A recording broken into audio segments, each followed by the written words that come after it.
Olá, amigos do canal Estudos Espíritas por Angélica e Ricardo. Sejam todos bem-vindos a mais um estudo do dia de hoje. Esperando que estejam todos bem, em suas casas, com saúde. E agora, para iniciarmos esse nosso tema, vamos fechar os nossos olhos da carne e, abrindo os olhos do Espírito, vamos orar em conjunto a oração que Jesus nos ensinou. Pai nosso que estais nos céus, e santificado seja o vosso nome, e venha a nós o vosso reino, e seja feita a vossa vontade, assim na terra como nos céus. E o pão nosso de cada dia nos dai hoje, perdoa as nossas ofensas, assim como nós perdoamos a quem nos tem ofendido.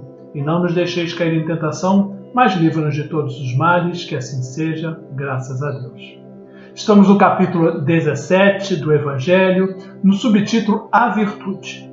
A doutrina espírita reúne virtude e saúde emocional, física, mental e espiritual. Esclarece-nos que enfermidades morais acompanham os vícios. Ao procurar compreender a virtude, não são fáceis as perguntas que a razão humana se defronta, tais como: existe realmente a virtude? Em que consiste ela? O que significa dizer que a pessoa é uma boa pessoa ou virtuosa? Tomemos essas questões como ponto de partida para o desenvolvimento do nosso estudo de hoje. A forma como a doutrina espírita caracteriza a virtude e o homem virtuoso está sintetizada na belíssima mensagem do espírito de François-Nicolas Madeleine, constante no Evangelho, ditada em Paris em 1863. Aspas. A virtude, no mais alto grau, é o conjunto de todas as qualidades essenciais que constituem o homem de bem. Ser bom, caritativo, laborioso e sóbrio, modesto, são qualidades deste homem virtuoso. Infelizmente, quase sempre as acompanham pequenas enfermidades morais que as desonram e atenuam. Não é virtuoso aquele que faz ostentação da sua virtude, pois lhe falta a principal qualidade, a modéstia, e tem o vício que mais se lhe opõe, o orgulho. A virtude verdadeiramente digna deste nome não gosta de exibir-se. Adivinha ela, porém, que se oculta na obscuridade e foge à admiração das massas. A virtude, assim compreendida e praticada, é que vos convido, meus filhos. A essa virtude verdadeiramente cristã e verdadeiramente espírita é que vos concito a consagrar-vos. Afastai, porém, dos vossos corações tudo o que seja orgulho, vaidade e amor próprio, que sempre desadornam as mais belas qualidades. Não imiteis o homem que se apresenta como modelo e trombeteia ele próprio suas qualidades a todos os ouvidos complacentes. A virtude que assim se ostenta esconde muitas vezes uma imensidade de pequenas torpezas e de odiosas covardias. A virtude é uma graça que desejo a todos os espíritas sinceros. Contudo, dir-lhe-eis, mais vale pouca virtude com modéstia do que muita com orgulho. Pelo orgulho é que as humanidades sucessivamente se hão perdido. Pela humildade é que um dia elas hão de se redimir. Belas palavras do espírito François-Nicolas Madeleine. Virtude é uma qualidade moral particular, é uma disposição estável em ordem a praticar o bem. Revela mais do que uma simples característica ou uma aptidão para uma determinada boa ação. Trata-se de uma verdadeira inclinação. Virtudes são todos os atos constantes que levam o homem para o bem, quer como indivíduo, quer como espécie, quer pessoalmente, quer coletivamente. Vamos ver o significado da virtude. Para o cristianismo, assim como para a filosofia, as virtudes são qualidades efetivadas pelo hábito, tendo como base a atuação simultânea da inteligência e da vontade.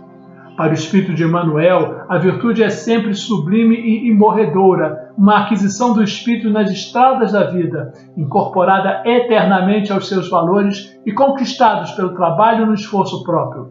Isso está na pergunta 253 de O Consolador. A caridade é a mãe de todas as virtudes, como dizem os antigos e diziam-no com razão. É a raiz de todas as virtudes, porque ela é a bondade suprema para consigo mesmo, para com os outros e para com o ser infinito. São as virtudes que regulam os atos humanos, ordenam suas paixões e guiam sua conduta segundo a razão e a fé. A virtude, no seu mais grau elevado, abrange o conjunto de todas as qualidades essenciais que constituem o homem de bem. Ser bom, caridoso, trabalhador, sóbrio, modesto são qualidades do homem virtuoso. Infelizmente, são quase sempre acompanhadas de pequenas falhas morais, como já falamos, nos diz o Evangelho. Ao ler essas frases, percebemos por que o processo evolutivo é muito lento, dependendo de um longo tempo de muitas reencarnações em mundos materiais, para o desenvolvimento de todo o potencial que Deus coloca em cada um dos seus filhos. Não existe virtuoso sem modéstia, visto que o virtuoso é aquele que pratica as virtudes, em qualquer situação, sem pensar nelas, vivenciando-as de forma natural, porque elas já estão desenvolvidas na sua essência espiritual. Eles nem percebem o quanto são virtuosos, visto que as praticam como ainda agimos instintivamente em determinadas situações. E é essa virtude que o autor conclama os homens ao esforço de compreendê-la e praticá-la. Aspas. Para essa virtude realmente cristã e verdadeiramente espírita, que eu vos convido a consagrar-vos. Fechou as aspas. Isto é, a desenvolvê-la em si mesmo, num esforço sério e perseverante por cada um. O orgulho, o amor próprio, a vaidade, que esmaecem sempre as boas e belas qualidades dessas virtudes. Novamente, o autor espiritual mais vale menos virtudes na modéstia do que muitas no orgulho. Foi pelo orgulho que a humanidade se perdeu sucessivamente e é pela humildade que elas um dia deverão redimir-se. Aspas. A palavra virtude vem do latim virtus, que designa excelência ou qualidade. O significado é genérico quando aplicado a tudo que é considerado correto e desejável, em relação à moral, à ética, à vida em sociedade, às práticas educacionais, científicas e tecnológicas, assim como a eficácia na execução de uma atividade. Em sentido específico, o conceito se restringe a duas capacidades humanas, a conduta moral no bem e a habilidade para fazer algo corretamente. O filósofo grego Aristóteles classificou as virtudes em dois grupos quanto à natureza, ambos aceitos ainda hoje. Virtudes éticas ou do caráter, que indicam todas as qualidades ético-morais, inclusive o dever, as quais nem sempre são submetidas à razão. E as virtudes dianoéticas ou do pensamento, que abrangem as competências intelectuais tais como inteligência, discernimento, conhecimento científico, aptidões técnicas e etc. Todas elas controladas pela razão. As primeiras são desenvolvidas pela educação e pela prática que conduz ao hábito. As segundas, as virtudes dianoéticas, devem e podem ser ensinadas por meio de instrução, daí serem muito valorizadas pelas ciências humanas e, sobretudo, pelas educacionais. O Espiritismo considera que as virtudes são aquisições do espírito imortal, adquiridas e desenvolvidas por meio de trabalho incessante no bem. Para Sócrates, a virtude se identifica com o bem, o aspecto moral, e representa o fim da atividade humana, o aspecto funcional ou operacional. Palavras de Sócrates que foram registradas por Platão, aspas.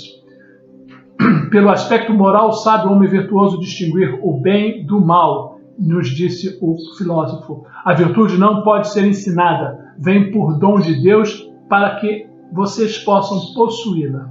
Pelo sentido funcional, ou fim da atividade humana, a virtude é a capacidade ou a habilidade de realizar corretamente uma tarefa, como já dissemos. Sócrates desenvolveu um notável sistema filosófico sobre as virtudes, denominados cardeais, como já dissemos, e elas são a prudência, também conhecida como sabedoria, virtude, que controla a razão, a virtude do entusiasmo, a que administra os impulsos, a sensibilidade, os sentimentos e o afeto, a temperança, vista como um autodomínio. Essa virtude age sobre os impulsos do instinto, colocando freios nos prazeres e nas paixões corporais. A justiça, que estabelece o discernimento entre o bem e o mal, é a virtude que conduz à equidade, ao saber e considerar e respeitar o direito do outro, a valorizar ações e coisas que garantam o funcionamento harmonioso da vida, seja ela individual ou coletiva. Santo Agostinho e Tomás de Aquino fizeram acréscimos a essas virtudes cardeais. Esses acréscimos foram denominados virtudes teologais e se resumem nas seguintes: fé, esperança e caridade. Com o Espiritismo, porém, tudo se aclara felizmente. Entendemos que somos seres perfectíveis, construtores do próprio destino. A aquisição e desenvolvimento de virtudes são entendidas como necessidades evolutivas do espírito, um meio para regular os atos humanos, para ordenar as paixões e guiar a conduta humana. As pessoas virtuosas destacam-se das demais não porque são especialmente marcadas por Deus, não, mas porque souberam aproveitar as lições da vida e investiram no aprendizado moral e intelectual ao longo das reencarnações. Encontram-se muito distantes da santidade, entretanto, revelam-se como espíritos que lutaram outrora e triunfaram. Reflitamos sobre a conquista das virtudes. Quais os benefícios que teremos? Já pensou? Cada qual encontrará sua resposta, pois cada um tem a sua própria necessidade, sua própria conquista e sua própria escolha. Mas não nos esqueçamos de que cada adversidade é uma oportunidade para evoluirmos e fazer valer essa oportunidade de estar encarnados nesse planeta.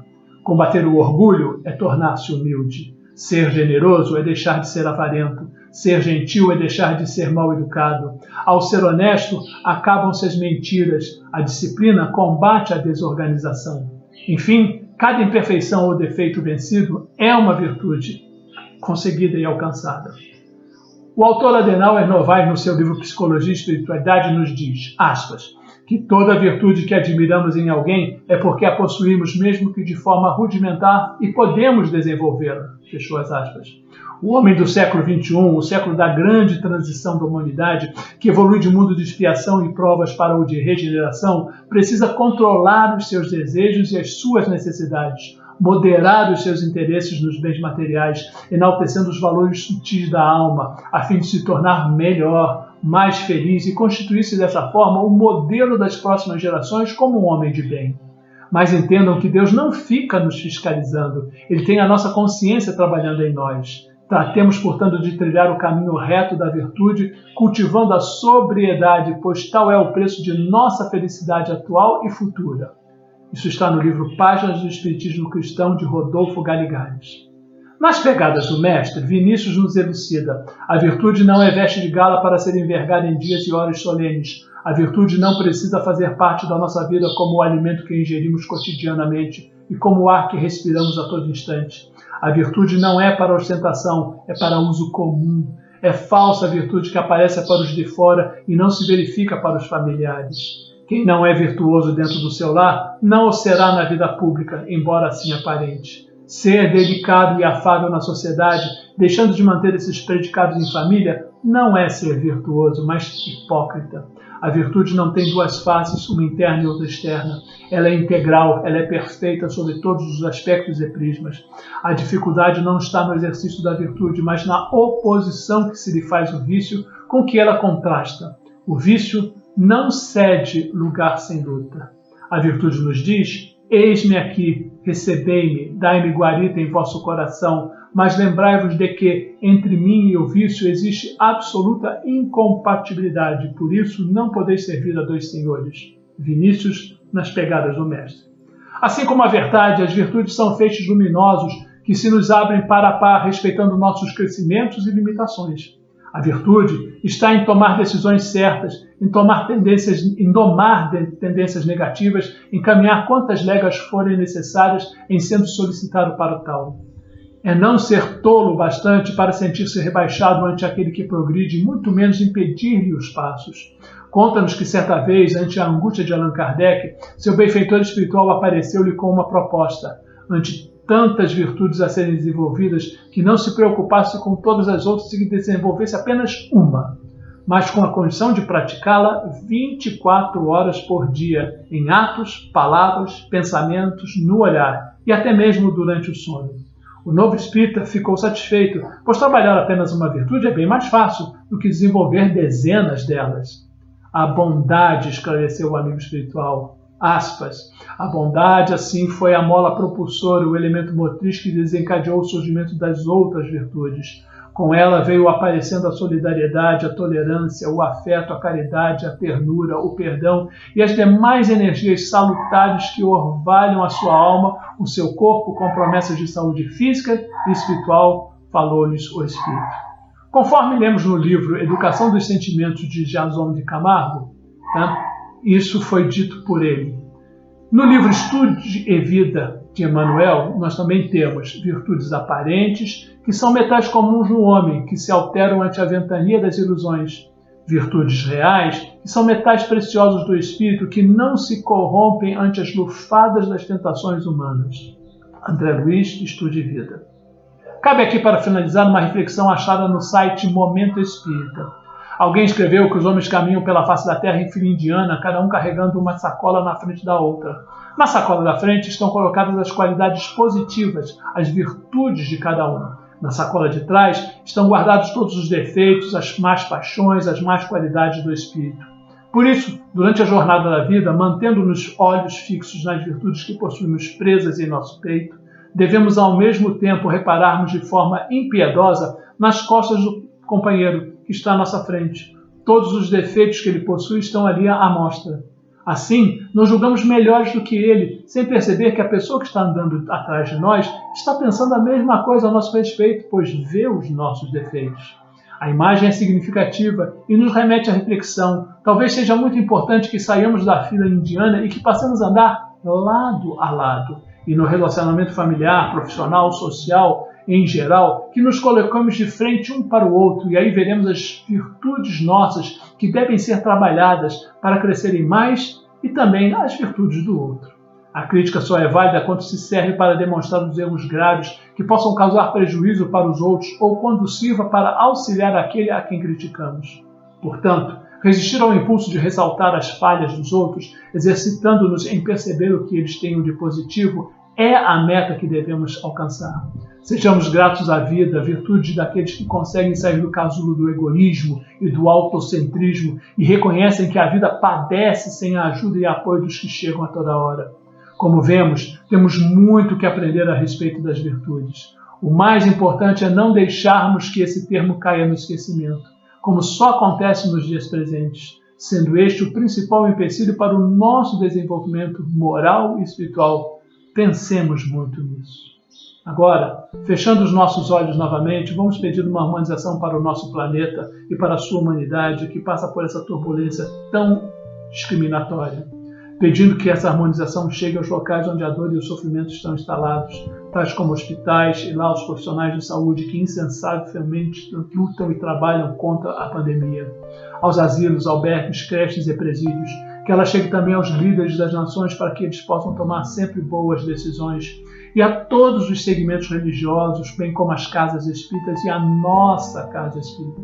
Pedimos também uma harmonização para o nosso ser interior e outra para onde ela se fizer necessária. Lembremos que, em nossa vida, não podemos nunca nos esquecer de que não nascemos para sofrer ou para sermos infelizes. Nascemos para sermos felizes. Desejamos, pois, a todos felicidades. Se você gostou, inscreva-se no canal, clique no positivo, faça críticas e comentários e, se possível, divulgue nosso canal entre os amigos e toda quarta-feira pela manhã você receberá uma nova postagem. Fique, pois, com Deus, muita paz. Obrigado.